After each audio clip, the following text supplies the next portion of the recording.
Thank you for joining us. You're listening to the Write Project podcast and radio program. This is a show about writing and modern Newfoundland author culture. This program is produced and recorded at CHMR FM 93.5 FM in St. John's, Newfoundland and Labrador, and is aired on other great stations in the province and elsewhere in the country. It can also be heard online at www.chmr.ca. I'm your host, Matthew LeDrew, author of the Infinity series and founder of Engine Books. Let's see what we have today. Thank you for joining us on the Write Project podcast for a very special episode. I know we say that they are all very special episodes, but this one really is. We are on the air with Yasmine Dalloul, who is calling all the way from Montreal. She is one of the fabulous authors featured in Mythology from the Rock, coming up from Engine Books. She actually wrote us a mythology poem. It is only the second time that we have accepted a poem in the From the Rock series, and the first one was way back in the rewind machine in the very first sci-fi From the Rock back in 2016, before the world went to heck in a handbasket. But she is here with us now to answer some of our burning questions so that we can find out a bit more about Yasmine. Thank you for joining us, Yasmine. Hi. It's Hi. so great to be here. That's a lie. Awesome. Okay, so there's a bunch of questions here that we ask literally everyone. Have fun. I'm ready. Yasmine, if you could go back in time and tell your younger writing self any one thing, what would it be? Oh my God. I would tell her to stay away from marketing in the future. Be like, oh, actually, you know what? I would tell her that, oh, that's a hard question. Yeah, I like your answer. Stay away from marketing. That might be the advice I'd give my younger self too. Yeah, I would say, you know what, stick to working on your poetry and your little stories and writing in your journal. Put down the teen magazine because that's what my ad voice is. I'm always thinking about what I used to see in teen and 17 when I was like a teenager and an adolescent. And I tell her to just like, keep reading and keep writing, I guess. Okay. So are all your ads like top 10 lists, like 10 things he wants you to do in bed and stuff like that? Is that Listicles were listicles do come easy to me, but I'm talking more of like Facebook ads, when there was more room to be creative with them, or just banners. I'm always just thinking about, remember those like I page do. of, when it just says something like same day gourmet. Yeah, Where do you I think miss that. that? Yeah, I that's fair. That's Yeah. fair. I do miss those. I used to use those a lot for the book company, and they'd always be very strange. Like it would always be like, let's crop this banner so that it looks more interesting than it is, and then when you click on it, oh, it's just my books. You know what I mean? Yeah. They're also great for collages. They're really fun. Yeah. Yeah. All right, great answer. Yasmine, what did you do with the first money you ever made from writing? The first money I ever made from writing, I think it was probably my first salary because I wrote for free for a long time before I got paid for it. Okay. And I first got paid for writing in a marketing job. So I probably bought shoes or something else stupid instead of like saving part of my salary or whatever. But my first article that I got published outside of anything and just as my own name, not as a staff writer. I think you put that towards getting a new MacBook or something. Nice. Yeah. That's good. That's almost a reinvestment in yourself. But shoes is good. Depends on, I mean, I'm the type of person who only has one pair of shoes at a time. So it's like, but if they're starting to hurt my feet, then yeah, shoes are a good new purchase. I always wear them till they flop off. Oh, okay. Like I wear shoes until they become sandals. Me too. Yeah. This might be a good one for you. This actually is one that doesn't get asked of very many authors. Well, it gets asked, but everyone kind of skips it. Yasmine, what's the best way, in your opinion, to market books? Ooh, This is also a hard one. I don't know why I think all these questions are hard. The best way to market books is honestly, I mean, book reviews are always great. Word of mouth is always good. Book clubs Yeah. are wonderful because they bring people together and people always have different recommendations. In the real world, I always loved a good book signing. Yeah. I'm not sure how books make their way onto university curriculums or school curriculums. I'm not sure. I should probably know how they do. But just, yeah, I mean, just general, I think word of mouth. Yeah. It's not an effective way, right? That's slow these days because people don't. It's also hard to control. You know what I mean? Like, because word of mouth works, and it works both ways. Like word of mouth can spread a good book, but can also like spread the reputation of a book that's less than good. Well, not to get all, I've worked in marketing for a few years, but UGC, user generated content, is the new word of mouth as Nice. replacing influencers. So, just send your books to people and have them record live reviews on them, put them on their Instagrams or whatever. There you go. There's a little tip for you guys. Nice. Yeah. That sounds wonderful. Yeah, no, it always works well when that happens. So I mean, that's not a bad idea. Yeah. Yasmine, what does literary success look like to you? What is your current goalpost when you will look around and go like, well, I guess I have made it? When I finally finish my novel and it's been edited and published, I guess.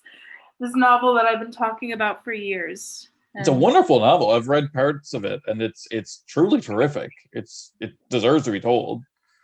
thank you so much. Yeah, I guess that just when it's done, honestly, at this point, That's a and then, huge moment.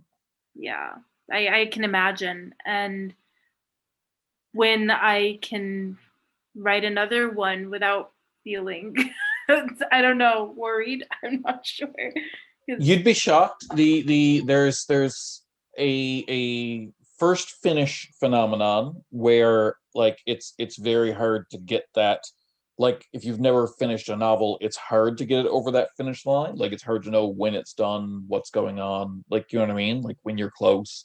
Um, and then there's a bit of a sophomore slump. Like once that if that book gets picked up, then you're always like like hyperventilating for the second book. But after that, it's fine. It's all just like I know what I'm doing. You know what I mean? And it's just go go go kind of thing. It just kind of flows and it's good. It's wonderful. Actually, I want to. You can keep that part of the answer, but I would like to change the answer to when I can feel like I'm Judy Bloom. When you can feel like you're Judy Bloom. That's what I want. That's how I will know. Have you considered just getting a name tag that says I am Judy Bloom? Or like, hello, I'm Judy Bloom. That would be super. That would be a great affirmation. Yeah. I think about it. I should write that on a post-it, stick it on my desk. I am Judy Bloom. Yeah. That's all you do. That's all you need. That's all you need. Yeah. Yeah. As a writer, what would you choose to represent? What animal would you choose to represent your writing life? If your energy as a writer, if your writing career through a magic spell was turned into an animal, what animal would that be? Oh God, do you really have to ask that question? I I think do. the calico cat. Yes. Yes. Yeah. Just walking all over the place, sitting in front of the computer like for maybe a quarter of the day, moving around and just walking on the keys, stepping all over them. Hitting stuff off of shelves. Yeah, hitting stuff off of shelves, taking naps, but just producing something lovely and graceful at the end of the day, right? It is lovely and graceful. My cat has been joining me every morning to write. It's interesting. She has been meowing, and she's used to my schedule now because I follow a very like strict schedule in the morning for writing. So, and she gets a treat when I wake up. So now, if I'm not up at 7:30 when my alarm goes off, she'll meow in my face, and I'll have to get up and go down. She knows all the steps. She'll meow at my coffee pot, and I'll get myself a coffee, and then she'll come to my desk, And then I sit at the desk and I take out my computer and I've got treats in there and I give her a treat. And then she comes up on the back of my chair and she purrs until I'm done writing. That's so cute. It's pretty cute. That's Yeah. very cute. I love it. Does she ever tap you? Oh, yes. Yeah. The cat taps are the best. Yeah. Yeah. She also does the headbutt thing where she's like, hey, love me. Yeah. Oh. How many unpublished or like half finished books do you have? Books, there's one. Okay. There's one which was supposed to be my original. That was the book that I always wanted to write. It was called Cheating with Nuts. And Cheating with nuts? actually, yeah, Cheating with Nuts, short essays for tall girls. I can't figure out if this is a memoir, a food critic thing because of the nuts, or like a erotica novel. No, it's more of just like personal essays. Okay. I guess like it is a memoir to an extent. And I do hope to finish it. So also the story behind the title is it was a concept that I thought of a few years ago, because like I would always go on diets and I would always try to control my lifestyle and like my eating habits and everything. And so when I would go like low carb or do some kind of embark on some kind of eating challenge like paleo or whole 30 or keto, I had a very unhealthy relationship with food. I would always say, but it's okay, I'm cheating with nuts, like nuts are fine, and just like eat all the nuts, but they're technically allowed. And I realized that that kind of mirrored the way that I live my life for different things. And it's just like yeah, if you're kind of getting what I mean. So I just thought it sounded catchy. It It's like does. with nuts, it's like a whole thing. It's like you're trying to control things but you're losing control at the same time. No, exactly. I do get that, and I do get the whole like denying yourself something you want to do. So you'd Yeah, like put up a fake wall, but then you find a way to dig under the wall. exactly, When like it's like, finding loopholes. yeah, like, but if you're gonna do that, then why erect the wall to begin with? You know what I mean? I know a lot of people that when they're quitting smoking, they then just smoke a lot more of something else and put some like cigarettes into that, and it's like, but why? You know what I mean? Exactly, that's cheating with nuts. Yeah, See, yeah. so yeah. But then the story that I'm writing now, it was just more important for me to get out at this time in my life. Yeah. And I think they both should be out. thank you. Yeah, no, I want to finish this one first, Yeah. and I've had the idea of this one being part of a small series, but we'll see. So Nice. Nice, that's nice. it. I like it. All right. Yasmine, dude, do you like view writing as like a kind of spiritual practice, man? Definitely, because they say that your higher power holds the pen, right? I Okay. find that writing with a writing utensil is a bit more spiritual in my experience than being on the keyboard, because it just like everything comes out a bit. But sometimes it happens to me when I'm writing, when I'm typing as well. And I don't know if you ever get that moment when you just like your stomach smiles and then your heart smiles because you're writing something that no one else in the room can hear this. You know what? Edit this out when you just like scream out, "Oh my, I'm brilliant!" You just realize that you said something so brilliant. You said, "Oh my f, I'm brilliant." Yeah. Yeah, No, yeah, edit that out. Edit that out. Don't say it. yeah. Everyone will think that oh God, in English this always sounds weird, that I think so highly of myself. But Oh, yeah. how do you say that in another language? In Arabic is a shayfa hali, which means actually that I see myself. Oh, okay. I like Yeah. that. Yeah. So it's like I see you, I see me, and it's kind of like an insult, like you're so vain. I see Okay. you, but So whenever I say it in English, it's just I always feel weird and just changing it. Doesn't sound like quite the same meaning. That's interesting. I like that. Like déjà vu. Like there's some phrases that only exist in languages, and when you try to port them over to another language, it does not function correctly. Mhm. Like déjà vu and Schadenfreude and stuff like that. To me, it's interesting because that's almost two different phrases. They're just kind of similar, but not really. You know what I mean? Exactly, or like how in Arabic we say sahtin, which means bon appetit, but in English there's no way to say that, right? No, but there's no English equivalent. There's But not. in English people say bon appetit because they don't know what else to say in English. Yeah. Enjoy this food. We hope it's not poison. Yeah, it's like this is so good, and then like how do you answer? Yeah. You know? Yeah. That's Yeah. that's fair. Wow. Okay. Yeah. What period of your life do you feel like you write about or draw from the most often? Your childhood, your teenage years, young adult, adults beyond? Ooh, there's you know what? I've taken a lot from different parts of my life. I would say it's different periods. Maybe mostly as a teenager or a young adult. Well, that's yeah, Yeah, yeah. basically teenager. Like maybe 19. Sure. Maybe that was like the first time I was really in love. So I that think in book marketing terms we call that new adult. First time you were in love? yeah, probably that was probably the first time I was in love, like really. Um, yeah, so that I always think back to, but also like 9, 10 Yeah. works its way into things as well. That was a very interesting time in my life too, just like because I'm the runt of the litter, so you know you hear a lot of stuff and you see a lot of stuff and you see how the world changes around you and through like the perspective of different adults around you, but then through the eyes of the child. So I like to revisit that as well. That's cool. Bit of both, kind of That like a sounds pendulum. Yeah. that sounds awesome. I like it. Thank you. I like that a lot. That's fun.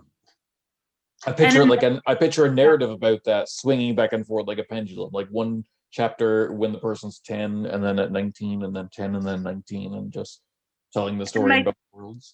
my two favorite characters in my novel are like 20 years old and 9 years old as well. Okay. So, you know, it's an interesting. I just thought of that, but Yeah, yeah. The pendulum always swings. Have you ever read anything that made you think differently about fiction, like as a concept? I mean, probably. I can't think of it. Um, or maybe not. I'm not sure. Hmm. That's a very hard question. Yeah, it is. Everyone hates that one. It's, yeah, because it's so much pressure. Yeah. I'm like, For me, it's Life of Pi. I read that and I knew it was fiction, but it messed with me a bit. I was like, but some of it must not be right. And I was like, no, but it is. It's all just fiction. And Flowers for Algernon really messed me up a oh lot. my God, flowers for Algernon. Didn't I tell you that I was the doctor in high school? I was we put it on. It was a play for IB drama. Oh Uh, wow, I didn't know that. I what was can't the imagine. doctor's name again? The mean one. Yasmine. Yes, Yeah, 10 years ago. Or yeah. oh my God, more than 10 years ago. I'm so old. We're all very old. Yes. Well, yeah, this was 15 years ago then. But I don't know. This is because the thing is I don't read a lot of variety. Is Okay. even since I was a kid, I've been mostly attracted to like why do you think Judy Blume was unapologetically my favorite author? There's nothing wrong with Judy Blume. And I went through a Mm, Philip Roth phase too, which is basically like rude Judy Blume and a dude. Like just, you know, a terrible person. Judy Blume's cool. We like her. yeah. Philip Roth is a bit questionable, sorry. But yeah, it's I'm you know, I stray towards those types of work. So I can't. It's hard for me to separate fiction from real life. It's a very, very challenging thing Wow. for me to do. Everything is always just based on reality. So I'll answer this question by saying that it's to be determined. Okay. All Yeah. right. What is one thing that you love that you would give up forever if it meant that you could be a better writer slash have your book done? Hmm. Oh. Uh, hmm. Um. There's no cheating. You have to love it. This is a deal with the devil. God. No, I can't say that. That's mean. I was gonna say my cat because she's really distracting and she keeps jumping up on me, but People have said their children. I love her, but my God, does she keep me from getting work done? Yeah, You know, absolutely. like walking all over things, meowing every second, asking me to let her out. It's like, make up your mind, you know? Yeah. So yeah, I can't think of anything else because All I right. don't have a huge attachment to anything else. So That's fair. That's also healthy. Yeah. Um. also TV. Oh, I Yeah. don't watch TV that much. No, I only watch it at night. Yasmine, have you ever Googled yourself? I think I have just to make sure that my portfolio is popping up. Did it? Pardon? Did it? Yes, it is. It Good. is. It is. Yes. Awesome. Awesome. If you didn't write, if you didn't want to be a writer, what would be your dream job? What is your like, ooh, this? And it has nothing to do with writing? Mm, like if it was like food critic or something like that, I'd be like, yeah, that's still that's you're still allowed to do that. You know what I I mean? already did that though. I loved it. I would love to do that again. I think if I were really away from writing, because I've been writing professionally in some way or the other since I graduated university. Maybe I would been actually no. I would definitely be a counselor. Okay. Like an old school high school counselor. That's what I Okay. would want to do. Yeah. Okay. That does sound fun. Yeah. Yeah. That Teach those jives. teenagers a thing or two about themselves, be Yeah. like, you're living in a really weird time and you guys, you're not as cool as you think you are, but yeah, I'm sorry that you're No. going through this right now. I don't know. Yeah. Yeah. No one's as cool as you think you are. You know. Yeah. Actually, I changed my mind. Can I change it? Yes. I completely forgot about this, which probably means I don't want to do it, but it is my true love. I would actually be a musician. I would be a proper musician, which is what I wanted to do since I was a kid. See, I thought that you were about to say I would give horoscopes to people who don't believe in horoscopes and keep doing it until they lied and said that they believed in it now. That's a good no, but I'm too much of a devil's advocate to do that. I always give in to an argument. Fair. Someone says they don't believe in something, I'm like, fair enough, and then I change the subject because I hate confrontation. That's fair. But yeah, no, singing. I would be a singer, definitely. Awesome. Awesome. I like it. Yasmine, what is your favorite childhood book? A book intended for children or that you read when you were a child or Uh, anything like that? anything by Judy Blume. I see. Sugar Fudge, definitely. Judy Blume. Yeah. Um, Here's to You, Rachel Robinson. It's Not the End of the World. Are You There, God? It's Me, Margaret. I like that one. Yeah. Yeah, that one was a good one. Yeah. Deanie. I loved Deanie. Okay. And also, I'm sorry, the Babysitters Club. And Then anyone who doesn't agree, who is born between like 1970 and 1990 is a liar. The Babysitters Club was awesome. They're Babysitters Club was amazing. And the Ramona Quimby books. There's so many. yeah. I love the idea of the Babysitters Club, like the rotating protagonist. You know what I mean? Like that's. Did you know that that wasn't written by one person? That it was a slipstream. It was a pseudonym, and like each writer wrote one of the characters, and that's how they did that. Wait, did Anna Martin not exist? Or she was a real person, right? No. No, I thought, okay, I knew that maybe she had ghostwriters later because you can always tell that tones change and stuff. So, Yeah. when you get to these things make sense later, but I always thought she was at least like the creator, a real person. I don't think she. Let me double check. I think she's a real person. She has to be.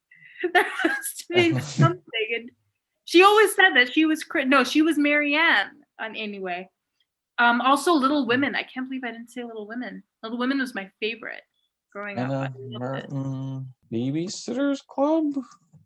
And M. Martin. Anne M. Martin. Is Anne M. Martin Real? real? Oh yes, she was real. God, okay. Yasmine, what is the first book you ever remember reading that made you cry? Little Women. Yep. Yes, exactly. I think we all know why. Yeah, I watched the most recent movie of that just the other day, but yeah, absolutely. We all know why. Joe's getting sick. It was Beth. Yeah, Beth. Wait. Yeah. All right, it was Beth. Yeah, Joe cuts off her hair though. That's another tearjerker. Yes. Yeah. Yasmine, who are other authors that you are friends with, and how do they help you become a better writer? Tracy Waddleton. She is great. Matt LeDrew. He's an ass. Keeps telling me to write. There is a wonderful writer whose new book, The Arsonist City, is actually coming out soon. Hala Alian. She's a Palestinian Lebanese author. Okay. And a poet as well. She wrote Salt Houses, and she's based in New York, I believe, and she's wonderful. I interviewed her years ago for the magazine, and since then I've reached out to her a few times, and she's always she's a great listener, and she's always inspiring me to keep going, and she inspired me to keep telling my story and not to feel worried about the potential backlash that it could receive, because it's a political topic that a lot of people shy away from talking about. So, that's, I guess that's it. See, I know it is, but at the same time, like if it's like, to me, personal history is never political, it's testimony. You know what I mean? Like this is the truth of what happened, like to my family or to me or to my life. How you interpret it, like what we do about it or how you interpret it, that's political. But like the past shouldn't be political. The past should be, this is what happened. What we do about it is political, because that's what you can argue about. You know what I mean? That's true, exactly, and it's just a part of history that's been minimized over the past few decades, so Yeah. or 70 years, let's Yeah. say. So it's an important story to tell, and she's inspired me to keep telling it. There's also the queer Palestinian Iraqi Lebanese author Salim Haddad, author of Guapa. He's actually friends with my sister, but he's wonderful as well. I'm lucky. I know quite a few very talented people. And me. And you. Yeah. So, and they're all just inspiring me because they did it, and their words are wonderful. And I would love to join forces with them. I don't know. That's a weird thing to say. Don't say No, that. that sounds wonderful. That's awesome. Well, Yasmine, it has been wonderful to have you on the Right Project podcast. And everyone, you can check out her poem. It is the first thing that you will see when you crack open Mythology from the Rock in April. Thank you so much, Matt. This was so much fun, and thank you to Engine Books for letting everybody read Old Wives. All nice. I'm excited. And Awesome. thank you. Thanks for this. All right. Well, thanks for coming on again. For all of you, we'll be here again next week at 4:30 Newfoundland time or online at chmr.ca. Please tune in and we'll talk more about writing culture in Newfoundland.